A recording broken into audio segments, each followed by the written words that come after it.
Hello, I'm Dr. Sam Goldhaber, President of NATF, and talking with you today on Clot Chronicles about new strategies for treating acute pulmonary embolism or acute deep vein thrombosis, DVT, in patients with cancer.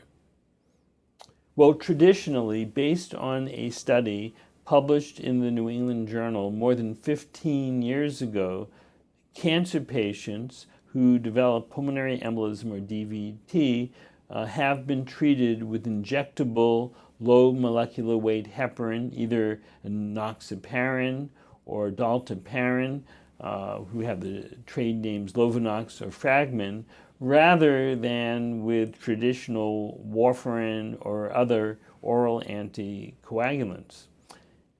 And over time, particularly since the novel oral anticoagulants have been introduced beginning in 2010, there have been increasing questions about whether we can stop using injections of the low molecular weight heparin and switch to oral anticoagulants, particularly with these new anticoagulants. Warfarin had been shown in that original study more than 15 years ago to not be that effective in actually preventing recurrent pulmonary embolism or recurrent DVT, even when the INR was in the desired target therapeutic range between 2.0 and 3.0. But now this is all being re-examined in the era of direct oral anticoagulants. And I'm pleased to tell you that 3 randomized controlled trials have been done. One with edoxaban versus low molecular weight heparin, a second with rivaroxaban versus low molecular weight heparin, and a third with apixaban versus low molecular weight heparin.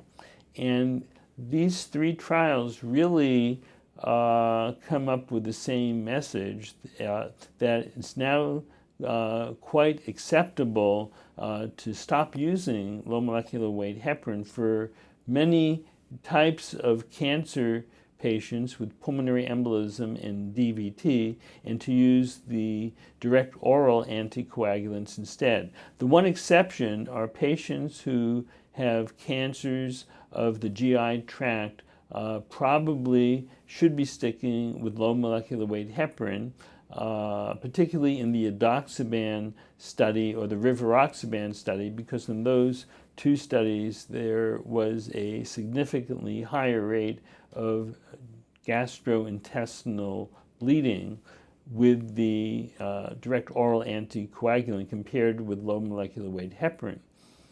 But in all 3 studies, the direct oral anticoagulant was considerably more effective in preventing recurrent pulmonary embolism or recurrent DVT than the low molecular weight heparin.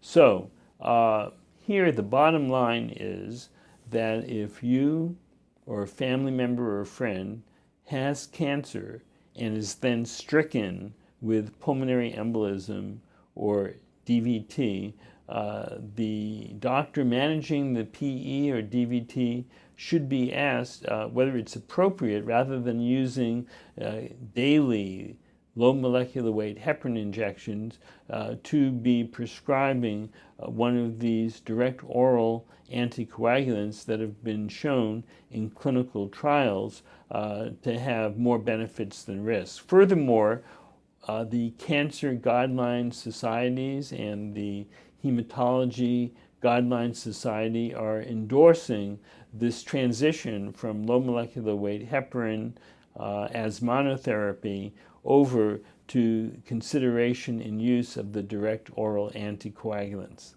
This is Dr. Sam Goldhaber signing off for Clot Chronicles.